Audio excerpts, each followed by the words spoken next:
Madam, Mandangad तालुक्यातून पहिल्यांदाच आपल्याला अध्यक्षपदाची निवड झालेली आहे.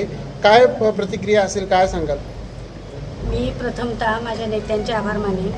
महाराष्ट्राचे मुख्य नेते आदरणीय उपमुख्यमंत्री शिंदेसाहेब, त्याचप्रमाणे रामदासभाई कदमसाहेब आमचे कोकणचे नेतृत्व, त्याचप्रमाणे या जिल्ह्याचे पालकमंत्री सन्माननीय सामंतसाहेब, सन्माननीय आमचे गृहराज्यमंत्री आणि आमचे स्थानिक आमदार, आमचे मार्गदर्शक योगेशदादा कदमसाहेब, भैया सामंतसाहेब यांच्या नेतृत्वाखाली काम करत असताना मला त्यांनी दखल घेतली माझ्या कामाची आणि मला हे जिल्हा इथपर्यंत पोहोचवलं की जिल्हा परिषदेचं अध्यक्षपद, की जे मंडणगडला आजपर्यंत मिळालं नव्हतं, तो माझ्या रूपाने माझ्या मंडणगडचा सन्मान केला.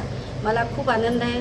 त्याचप्रमाणे मला सर्वसाधारण जागा असतानासुद्धा मला तिकीट मिळालं. मला माझ्या सगळ्या कार्यकर्त्यांनी, मग माझे तालुका प्रमुख असतील प्रतापजी घोसाळकर साहेब, आमचे मार्गदर्शक केनी साहेब, लाखन साहेब, त्याचप्रमाणे आमचे सगळे विभाग प्रमुख असतील, मग आमचे शेडगे साहेब असतील, बुरुणकर साहेब असतील, आमचे भाटे साहेब असतील, हे सगळे जे विभाग प्रमुख आहेत, आमचे शेडगे साहेब असतील, यांनी सगळ्यांनी एकनिष्ठेने काम करून आमचे 6-0 मंडणगडमध्ये केला आणि मला वाटतं त्याचीच परिणिती आज अध्यक्षपर्यंत पोहोचलेली आहे.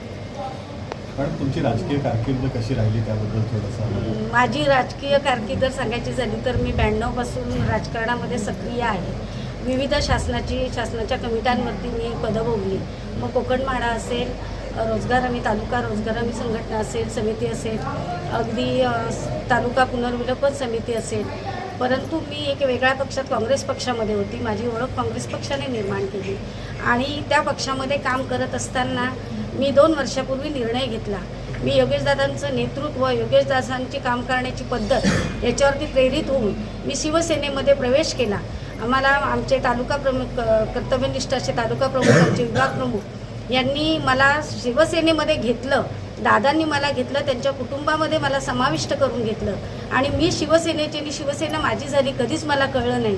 आणि आज मला त्यांनी बहुमानाचा तुरा माझ्या डोक्यामध्ये खोललेला आहे की मी आज जिल्हा परिषदेचे अध्यक्ष म्हणून सन्मानित या खुर्चीमध्ये मी बसले आहे.